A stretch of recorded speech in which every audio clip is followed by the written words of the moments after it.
नमस्कार, बहुत बहुत स्वागत है आप सभी का हमारे खास कार्यक्रम राम नारायण राम में। आप सभी के साथ हाजिर हूँ मैं कंचन। राम नारायण राम ये कार्यक्रम लेकर हम आपके सामने हाजिर होते हैं और इस कार्यक्रम के माध्यम से आपके जीवन में बदलाव लाने का प्रयास करते हैं। अब आप सोच रहे होंगे बदलाव कैसा? बदलाव आपके विचारों का, बदलाव आपकी सोच का, बदलाव आपके जीवन में हर उस पल का जिस पल में आप अपने जीवन में कुछ करना चाहते हैं। ये कार्यक्रम आपसे कुछ लेता नहीं है, आपसे कुछ मांगता नहीं है। ये कार्यक्रम ना तो आपसे कोई पैसा मांगता है, ना ही आपसे बहुत ज़्यादा समय मांगता है। ये कार्यक्रम सिर्फ इतना चाहता है कि आप यहाँ पर हो रही बातों को बहुत गौर से सुने, संतान दल की एक एक चीज़ को समझें और लोगों के बीच जाकर जागरूकता फैलाएं। इस कार्यक्रम को आरंभ कर रहे हैं। अगर इस कार्यक्रम से आज ही जुड़े हैं तो इसके बाकी के एपिसोड्स भी ज़रूर देखिएगा, आपको बहुत अच्छा लगेगा। कार्यक्रम को शुरू कर रहे हैं। हमारे साथ संतान दल के प्रेसिडेंट शंकर सरकार जी और खास मेहमान संगीता मुखर्जी जी मौजूद हैं। बहुत बहुत स्वागत है आप सभी का।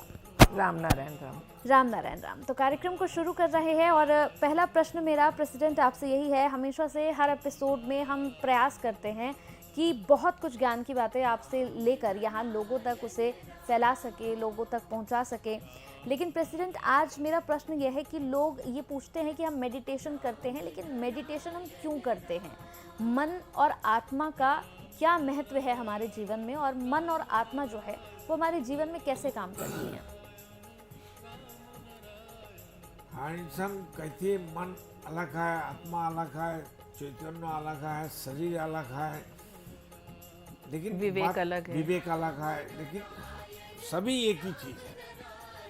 मन, विवेक, चैतन्य, आत्मा, देह, शरीर, हेल्थ एक ही चीज है। जैसा दूध है जी, दूध से मक्खन होता है, बटर होता है मंथन करने से, फिर उनको दही बना नहीं सकता है काट, फिर उनको पनीर बना नहीं सकता है, फिर रसगुल्ला, संदेश, हर चीज, खीर और दही जो भी बनता है सब कुछ बन सकता है। ये चीज तो असली में दूध है। तो मन ही हमारा सब कुछ है। आसमान भी मन है, आसमान जो मन है वही मन ही तो हमारा मन है। और मन का इतना पावरफुल होता है, मन, माइंड, ये मैग्नेट से भी ज्यादा पावरफुल है। मैग्नेट जैसा लोहे को खींचता है, मन ऐसा चीज है, इतना बड़ा मैग्नेट है जो हर चीज को खींचता है। हमारा आयरन का जो मैग्नेट होता है वो सिर्फ आयरन को खींचता है। हमारा माइंड जो है साउंड को खींचता है, लाइट को खींचता है, हर दृश्य को खींचता है, चिंतन को खींचता है, सबको पकड़ के रख सकता है, पकड़ के ला सकता है। इसलिए मन बहुत कीमती होता है। कोई कहते मेरा मन बहुत आज दुखता है, बहुत खराब है, हमको अच्छा नहीं लग रहा है। अरे जो कहती है मन खराब है, तो मन कहाँ है भाई शरीर में? तो शरीर को मंथन करो, शरीर को मेडिटेशन करो, मन कहेगा अभी हम अच्छा है, ठीक है। क्यों? मन को खुराक देना चाहिए, फूड देना चाहिए, खाना देना चाहिए, उनको ऊर्जा देना चाहिए, उनको करंट देना चाहिए। इसके लिए हर इंसान को, हर मनुष्य को मेडिटेशन करना बहुत जरूरी है। जी, तो मेडिटेशन कैसे करेगा? चिंतन में, मनन में, मंथन में, सिद्धांत में ही पहले ठीक करो कि हमको मेडिटेशन करना है। हमारा साथ मेरा मन मेरा राजा, हम राजा, हमारा शरीर का राजा, सब कुछ का राजा। मेरा शरीर का अंदर विवेक है, वो है महाराजा, मैं महामंत्री, मैं महाराज हूँ। तो हमारा शरीर में 50,000 करोड़ आत्मा है, ये हमारा सोल्जर है। अगर 50,000 crore soldier not a matter है जोक। जी बिल्कुल। तो ये सोल्जर को अगर खाना नहीं देंगे डे बाय डे, हर रोज एक एक पल पल, तो मरेगा, भूखा मरेगा। अब भूखा मरेगा तो अब मैं कमजोरी हो जाऊंगा, मेरा सैन्य बाहिनी नहीं है तो राजा का कोई कीमत ही नहीं है। जी, महामंत्री का भी कोई कीमत नहीं है। महामंत्री रोएगा, राजा सोल्जर को नहीं खिलाए, अनगिनत मन को नहीं खिलाया, क्या होगा हाल? हर इंसान का हालत क्या होगा सोचो। इसलिए मेडिटेशन सबसे साइंटिफिक है। सूरज भी मेडिटेशन कर रहा है, पानी भी मेडिटेशन कर रहा है, और हवा भी मेडिटेशन कर रहा है, अनगिनत तारे नक्षत्र ग्रह स्टार सब मेडिटेशन कर रहा है। क्यों? मेडिटेशन आसमान खुद कर रहा है। आसमान देखो बैठा है, ना कोई बात करता है, ना कोई कुछ करता है, लेकिन सब वही करता है, सब करके रखा है, पहले से बना के रखा है। वो सिस्टम सब कुछ कर रहा है, वो बैठ के देखता है आसमान और मेडिटेशन कर रहा है। इसलिए सूरज भी मेडिटेशन करता है, आपसे आपका ऊर्जा पैदा होता है। वो सूरज का ऊर्जा से हमारा समाज का ऊर्जा मिलता है और हम लोग जिंदा है। हवा भी ऐसा है, यहाँ अगर लकड़ी का आग जलाएंगे जी। तो पॉल्यूटेड तो होगा, जी, धुआं पॉल्यूशन तो निकलेगा। होगा, धुआं निकलेगा। तो धुआं अगर यही घर के अंदर रहेगा तो क्या होगा? आप बैठ नहीं सकता, जी नहीं सकता। तो हवा का काम क्या है? यहाँ का हवा बाहर कर देना, बाहर का फ्रेश हवा यहाँ प्रदूषण को लेके जाते हैं और साफ हवा लेके आते हैं। हवा का कितना बड़ा एरिया उद्यान है। एरिया है। आसमान जितना बड़ा, हवा का ताकत उतना बड़ा है, उनका परिधि इतना बड़ा है, उनका लेंथ एंड ब्रेथ इतना बड़ा है, अनकाउंटिंग, कोई बता नहीं सकेगा। इसलिए आसमान में जो अनगिनत तारे नक्षत्र है, सब मेडिटेशन कर रहा है। सब सिर्फ इंसान फाउल कर रहा है। फाउल कर रहा है, बर्बादी कर रहा है। इंसान का दुश्मन है, और इंसान का दुश्मन और कोई नहीं है। ना आसमान है, ना सूरज है, ना पानी है, ना हवा है, ना अनगिनत तारे नक्षत्र हमारा दुश्मन है। इंसान का दुश्मन है, मनुष्य का दुश्मन है। मनुष्य फाउल करती है और कोई फाउल नहीं करते, कोई बर्बादी नहीं करते, कोई किसी का नुकसान नहीं करते। मनुष्य का इतना बड़ा दुश्मन बन गया क्योंकि धरती में व्यक्ति मालिकाना है, जहाँ आसमान में नहीं है। जहाँ सूरज नहीं कहते मैं मालिक हूँ, आसमान नहीं कहते मैं मालिक हूँ, आसमान में अनगिनत तारे नक्षत्र कोई नहीं कहते मैं मालिक हूँ। तो इंसान कहाँ से मालिक बन गया? हमारा प्रॉपर्टी, हमारा गरिया, हमारा बेटा, हमारा बाड़ी, हमारा मकान, हमारा बंगला, ये कहाँ से आ गया भाई? कोई झुग्गी में रहेगा, कोई राजप्रसाद में रहेगा। तो राष्ट्रपति, प्रधानमंत्री और कांग्रेस का, एमपी का, सबको बोलो ना 7 दिन के लिए झुग्गी में आने के लिए। हम भी रहेंगे वो लोग को साथ, वो लोग हमारे साथ झुग्गी में जो इंसान है, जो खाना बना नहीं मिलता, पानी नहीं मिलता, पंखा नहीं है, एसी नहीं है, हवा नहीं है, तो हम भी रहेंगे। वो लोग सबको बोलो ना आने के लिए। जी बिल्कुल। जातियों को बोलो आने के लिए। इंसान ही सबसे ज्यादा फाउल करता है। आप खुद देखिए कि जैसे कोई हम जंगल का शेर कहते हैं, ठीक है, बहुत खूंखार कहा गया है कि बहुत खूंखार होता है, लेकिन वो भी बिना भूख के नहीं शिकार करता। लेकिन एक इंसान एक ऐसा प्राणी है, खुद का तो पेट भर गया, और चाहिए, जमा करके रखेंगे, स्टोर करके रखेंगे, गुडन में रखेंगे, वो सड़ जाए, गल जाए, कुछ भी हो जाए, लेकिन हाँ बस मेरा है, जमा और किसी करके। का नहीं होना चाहिए। तो ये जो चीज़ है, और आप देखिए जो एक इंसान ही एक ऐसा है जो एहसान फरामोश है। अगर आप किसी एक सड़क के कुत्ते को भी रोज रोटी देंगे ना, तो वो आपकी रक्षा करेगा, वफादार होकर आपके दरवाजे के बाहर आपका देख रेख करेगा। लेकिन एक इंसान ऐसा है, उसकी आप जितना भी उसका भला कर लो, लेकिन जब उसे लगेगा कि नहीं इसकी अब कोई ज़रूरत नहीं है, या अब ये मेरे किसी काम का नहीं रहा, तो वो आपकी पीठ पे छुरी घोंपने से भी उसे आधा सेकंड नहीं लगता। तो इंसान तो हर तरफ से फाउल कर रहा है।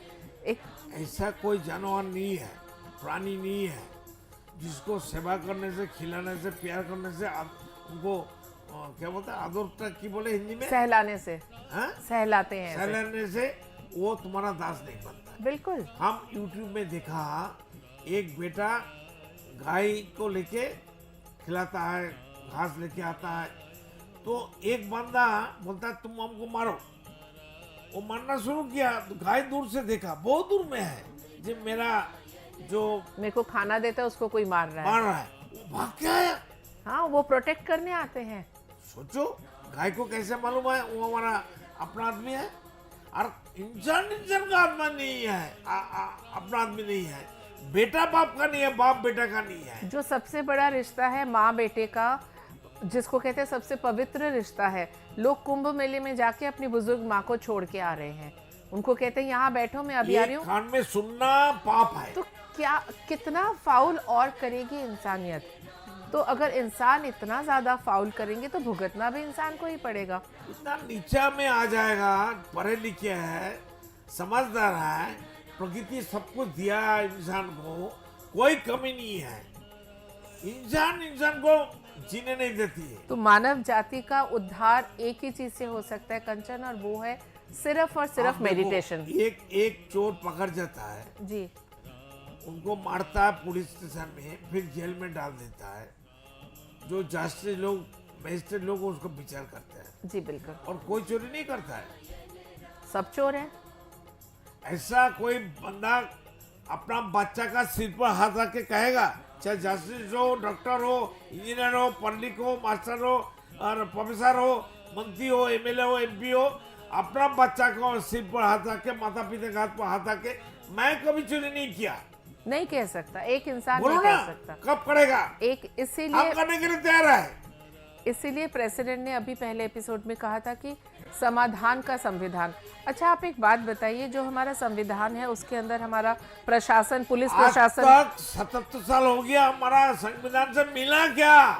कोई समाधान नहीं हो रहा है। मैं एक बात कहना चाहती हूँ, जो हमारा पुलिस प्रशासन है, इतना करोड़ों करोड़ों रुपए इसके पीछे खर्चा होता है। वही पैसा अगर हम, ये जो हमारे 150 करोड़ भारतवासी हैं, इनकी जो बेसिक जो इनकी बर्थ राइट डिमांड्स हैं, जो रहना, खाना पीना, मेडिकल, एजुकेशन, ये सारी चीज़ें अगर सबको मिल जाए, तो क्या आपको लगता है कि एक भी चोर रहेगा इस दुनिया में? तो फिर सब मिलके रहेंगे, खुशी रहेंगे। तो फिर हमें पुलिस इससे प्रशासन, अच्छा खुशी क्या हो सकता है? पुलिस प्रशासन, जुडिशियरी, किसी की आवश्यकता ही नहीं पड़ेगी, क्योंकि हर कोई तो इसी के लिए मर रहा है कि आज मेरा बच्चा बिना खाए सो गया। तो वो इंसान चोरी नहीं करेगा तो क्या करेगा? अगर हम जस्टिस होंगे ना कभी, तो हम जो चोर को बोलेगा वो चोर है, जो चोर को पनिशमेंट, चोर को पकड़ के लेके आता ना पुलिस प्रशासन, और जिसका घर में चोरी होता है, वो जो पब्लिक आके डायरी लिखता है, केस लिखता है ना, जी। हमारा काम रहेगा उसको पहले अंदर करना। हर चीज का समाधान निकालना होगा, ना कि जिसने गलती कर दी उसको पकड़ के जेल में डाल दो, उसको सजा दे दो, उसको बम से उड़ा दो, उसको गोली मार दो। ये समाधान नहीं है। समाधान है कि वो इंसान गलत रास्ते पे चला क्यों, क्योंकि ये हमारे प्रशासन की जिम्मेदारी बनती है। सिर्फ वोट लेके और उस एरिया की कॉन्स्टिट्यूंसी में हमें इतना पैसा 5 साल के लिए देगी, हमारे राजकोष से हमें मिलेगा, सिर्फ उसकी तरफ नज़र ना रख के आप एक जीवन में कितना खा लेंगे, कितना पहन लेंगे, और अगर आप एक अच्छा सुनहरा संसार अपने पीछे छोड़ के जाएंगे, तो आपके आने वाली पुश्तों को भी कुछ नहीं चाहिए जो कि हाँ मेरे पापा मेरे लिए बंगला गाड़ी छोड़ के जाए, वो खुद कर लेंगे, क्योंकि समाज ही इतना सुनहरा होगा कि हर कोई मिलजुल के रहेंगे, ना कोई लड़ाई रहेगा, ना कोई द्वेष रहेगा। ये करना कोई इतना मुश्किल नहीं है, लेकिन ये जो स्ट्रॉन्ग माइंड को लाने के लिए, ये जो क्यों लोग खुद खा के भी इतना स्टोर करते हैं, जैसे कि प्रेसिडेंट ने कहा, क्योंकि अगर वो मेडिटेशन करेंगे तो फिर वही ले दे के वही बात की, हमारी 50,000 करोड़ जो हमारे चिंतन है वो हमारे कंट्रोल में आएंगे, तो ही चिंतन नहीं, आत्मा है, और इतने सारे जो हमारे मन है जी, तो वही फिर हमारे जब एकाग्र होंगे, हमारी इंद्रियां हमारे कंट्रोल में आएगी, तो ही तो हम सोच पाएंगे कि हम कहाँ गलत जा रहे हैं और हमें ये गलतियां नहीं करनी। लेकिन मेडिटेशन ही इसका सबसे पहला स्टेप है। पूरे समाज का सुधार होगा, हर व्यक्ति का सुधार होगा, हर व्यक्ति स्वावलंबी बनेगा, उनका आत्मसम्मान बढ़ेगा, क्योंकि खुद को जब तक आप सम्मान नहीं करेंगे तो आप किसी दूसरे का सम्मान कर ही नहीं सकते। तो ये इतने सारे बेनिफिट अगर एक मेडिटेशन से मिल रहे हैं, तो क्यों नहीं कोई मेडिटेशन करेगा। तो प्रेसिडेंट जो हर एपिसोड में कहते हैं, हम ये आपसे कहना चाहते हैं, मेडिटेशन करिए, अपना भला करिए। मेडिटेशन से फायदा क्या है? जी, मेडिटेशन में कोई बीमारी नहीं आएगा जी बिल्कुल, कोई पैसा का कमी नहीं है, पैसा भाग के आएगा सबका पास, और खर्चा कोई नहीं है, खर्चा करने का जरूरत ही नहीं पड़ेगा। एग्जैक्टली, पैसा रखने का जगह चाहिए। क्यों? देने वाला तो एक ही है, आराम मेडिटेशन करके उनको खुश कर रहा हूँ, वो उनको दे रहा हूँ, वो हमको बदले में कुछ नहीं देगा जी। ये तो सोचना चाहिए। हम जब जन्म लिया, जन्म से पहले 20 दिन पहले मेरा मम्मी का, माँ का, माता का, मदर का स्तन में दूध आ गया, तो ऊपर वाला कितना अलर्ट है, सचेतन है, कितना सावधान है, बिल्कुल। कितना हमारे लिए ख्याल रखता है, कितना सिस्टम में बधा हुआ है प्रकृति। पर हम नेचर का शुक्रगुजार नहीं होते कभी भी। नेचर फालतू चीज है, फालतू चीज है तो वो तो। सबको पूछो ना, हार्ट बीट कौन चलाता है? जी बिल्कुल। जन्म से हार्ट बीट चालू है, दुख बुक कौन चलाता है भाई? अच्छा प्रेसिडेंट, आप मौसम का भी सोचिए, सर्दी और गर्मी दोनों एक्सट्रीम वेदर है, बीच में आता है स्प्रिंग। वो क्यों आता है कि जिससे इंसान धीरे धीरे धीरे सर्दी से गर्मी में आने के लिए खुद की बॉडी को एकस्टम कर सके। कभी ये नेचर की देन आपने सोच के देखी है? एडजस्ट करने के लिए बॉडी और माइंड एक ही जी है। बिल्कुल। तो ये सर्दी के बाद एकदम से गर्मी क्यों नहीं आती, कभी सोचा है?